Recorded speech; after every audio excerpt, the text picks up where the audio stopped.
क्या C section के बाद नॉर्मल डिलीवरी हो सकती है? ये वो क्वेश्चन है जो मुझे अपनी हर वीडियो में कहीं न कहीं किसी न किसी कमेंट की सूरत में मिलता है। तो मैंने ये सोचा कि मैं इस पे एक डिटेल्ड वीडियो बनाऊँ और हम वन बाय वन उन सारी चीज़ों को डिस्कस करें। मैं हूँ डॉक्टर सादिया मुमताज़ और आप देख रहे हैं गायनी टॉक्स। सबसे पहले तो मैं एक चीज़ क्लियर करना चाहती हूँ जो कि बेसिकली मैं अपने पेशेंट्स को भी एक्सप्लेन करती हूँ कि व्हाट इज़ नॉर्मल डिलीवरी? आपके ख़्याल में नॉर्मल डिलीवरी क्या होती है? क्या नॉर्मल डिलीवरी सिर्फ वेजाइनल डिलीवरी है? हमारी नज़र में, गायनेकोलॉजिस्ट की नज़र में नॉर्मल डिलीवरी ये है कि आप ठीक रहें और आपका बेबी ठीक रहे। दोनों माँ और बच्चा खैर खैरियत से जो है वो हॉस्पिटल से डिस्चार्ज होकर जाएं। हम इसको नॉर्मल डिलीवरी समझते हैं। लेकिन मैं ज़रूर आऊँगी आप ही के कॉन्सेप्ट के ऊपर कि जो वेजाइनल डिलीवरी है, क्या वो सी सेक्शन के बाद नेक्स्ट बेबी जो है, दूसरा बच्चा जो है वो नॉर्मल डिलीवर हो सकता है। अब इसमें सबसे पहले तो कुछ कंडीशंस होती हैं जिसका आपको समझना ज़रूरी है, जिसमें most important thing is the cause of C section, कि आपका सी सेक्शन क्यों हुआ। उसमें कुछ कॉजेज़ ऐसी हैं कि जो एनाटॉमिकल डिफेक्ट्स हैं, यानी आपकी बॉडी में ऐसी प्रॉब्लम है कि जिसकी वजह से आपकी नॉर्मल डिलीवरी नहीं हो सकती। जिसमें सबसे पहले ये है कि आपकी बोन जो है वो छोटी है, तंग है। बेबी के हेड का जो डायामीटर है जो कि 9th मंथ पे 9.8 सेंटीमीटर तक होता है, आपका जो इनलेट है वो ही 9.8 सेंटीमीटर से कम है, जो कि हम अपनी जब एक पेशेंट को एग्जामिन करते हैं तो हमें उससे ये आइडिया होता है कि इसकी बोन में और बेबी के साइज में फ़र्क है। तो कई दफ़ा फिर वो पेशेंट्स कहते भी हैं कि आप हमें ट्रायल दें, हम पेशेंट्स को ट्रायल भी देते हैं, लेकिन बेबी का हेड नीचे नहीं आता बिकॉज़ बोनी पार्ट जो है वो कभी भी फ्लेक्सिबल नहीं होता, वो खुलता नहीं है। जो उसका जो उसकी स्ट्रेंथ है, जो उसकी डायमीटर है वो ही रहता है और उसी में से बेबी को पास करना होता है। इसको हम कहते हैं सीपीडी, ठीक है? यानी कि जो कि फेलो पेल्विक डिस्प्रोपोर्शन, बच्चे का सर और माँ की हड्डी में डिस्प्रोपोर्शन है, बच्चा उधर से नहीं गुजर सकता। नेक्स्ट एक और जो है कि पेशेंट को पेन स्टार्ट ही ना हुई हो, 40 वीक्स हो गए, 41 वीक्स हो गए, उसके बाद जाके उनको इंडक्शन दी गई। इवन इंडक्शन के बाद भी जो है पेशेंट को लेबर स्टार्ट नहीं हुई, उसकी लेबर डिसफंक्शनल थी। तो ये भी एक कॉज, ये भी जो है इसको भी हम दोबारा उस पे 100% नहीं कह सकते कि आपका जो है वो नॉर्मल डिलीवरी हो सकती है because uterus repeats it's history. Third ये है कई दफ़ा सर्विक्स ही डायलेट नहीं होती। अब सर्विक्स डायलेट नहीं होगी तो बेबी नीचे नहीं आएगा। बेबी के डिलीवर होने के लिए सर्विक्स के डायलेट होने की बहुत ज़रूरत है। तो अगर तो इन तीन कंडीशंस की वजह से आपका ऑपरेशन हुआ है तो फिर तो प्लीज़ आप इसको अपने ज़हन में रखें कि नेक्स्ट टाइम आपका नॉर्मल डिलीवरी के चांसेस नहीं हैं।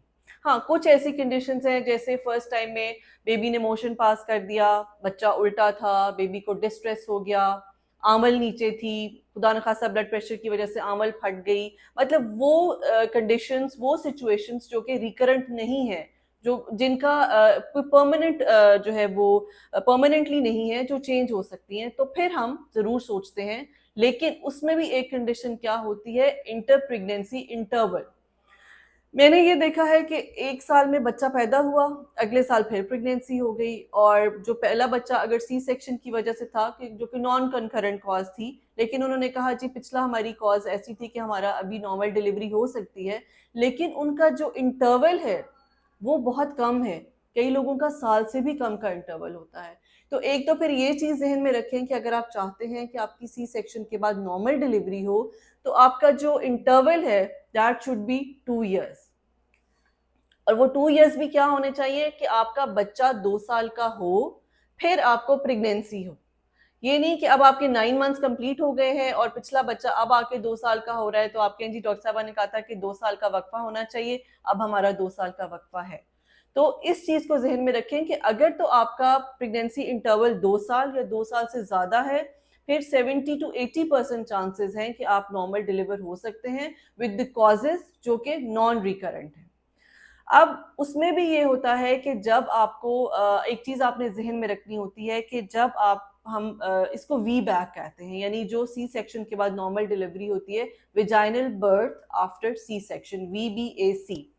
इसका ट्रायल, वीबीएसी का ट्रायल अगर आपने लेना है तो आपने 2-3 चीज़ें ज़हन में रखनी है कि एक तो हम इंडक्शन नहीं करते, एक हम ड्रिप्स नहीं लगाते, आपको नेचुरली ही पेन स्टार्ट होनी पड़ती है। जैसे कि मैंने शुरू में बताया था कि अगर आपको पेन स्टार्ट ही नहीं हुई और हमें आपको इंड्यूस करना पड़ा है, तो दैट कैन लीड टू कि नेक्स्ट टाइम भी आपका सी सेक्शन हो।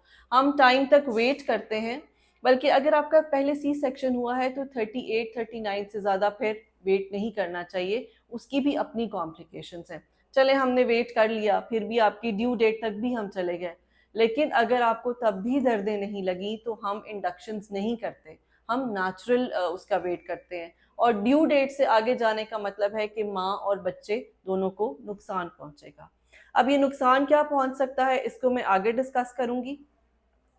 लेकिन अगर आपका कुछ इस तरह से सिचुएशन है कि आपकी लेस देन 2 years का गैप है and you are trying for normal delivery, और उसके बाद आपको पेन्स भी स्टार्ट हो गई हैं, तो इसमें आपने इस चीज़ का ध्यान रखना है कि आपकी डिलीवरी एक बहुत अच्छे सेटअप में होनी चाहिए, जिसमें इमरजेंसी सी सेक्शन की सहूलत उसी वक्त मैसर होनी चाहिए, कि अगर आपको कुछ इमरजेंसी हुई है तो आपको उसी वक्त एनेस्थेसिस्ट को दोबारा से कॉल नहीं करना पड़ा, आपको अरेंजमेंट्स नहीं करनी पड़ी, बल्कि आपको immediately you are being shifted to C section. अब क्या हो सकता है?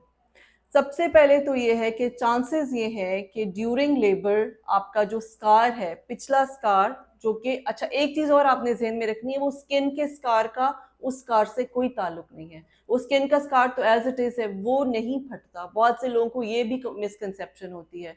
जो आपके यूट्रस पे स्कार लगा होता है, हम उसके बारे में कंसर्न होते हैं, बिकॉज जब आपका यूट्रस कट किया, बेबी डिलीवर हुआ, स्टिच किया, तो उस स्कार के during labour after C section फटने के चांसेस हैं।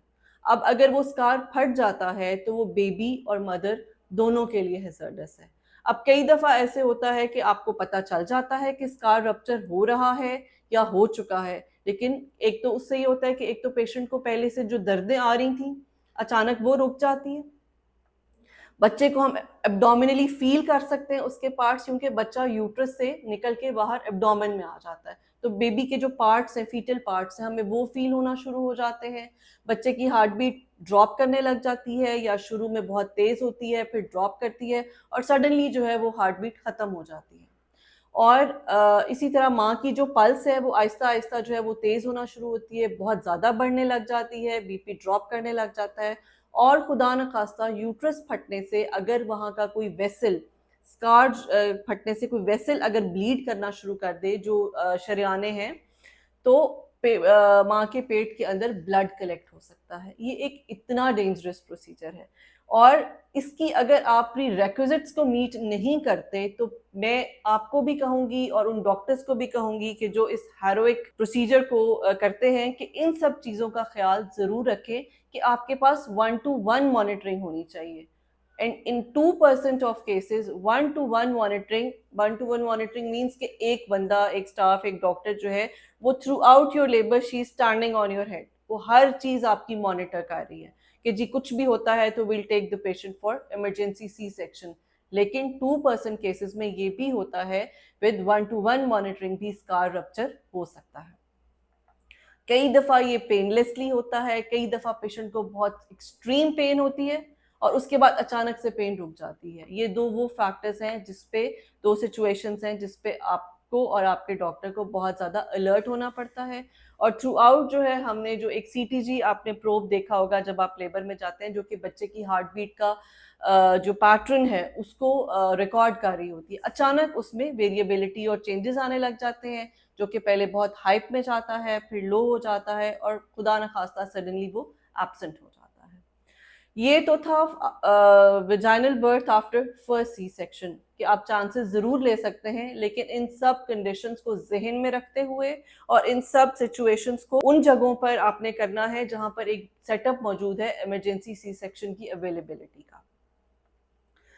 अब आते हैं, मुझे तो बहुत से क्वेश्चंस ये किए गए कि हमारा दूसरा दो सी सेक्शन हो चुके हैं और 3 सी सेक्शन हो चुके हैं, तो क्या हमारी नॉर्मल डिलीवरी हो सकती है? तो जहां ये तो 70% था, वो तो बिल्कुल ही 4 to 5% मैं कहूंगी, थर्ड पे तो बिल्कुल ही निल है।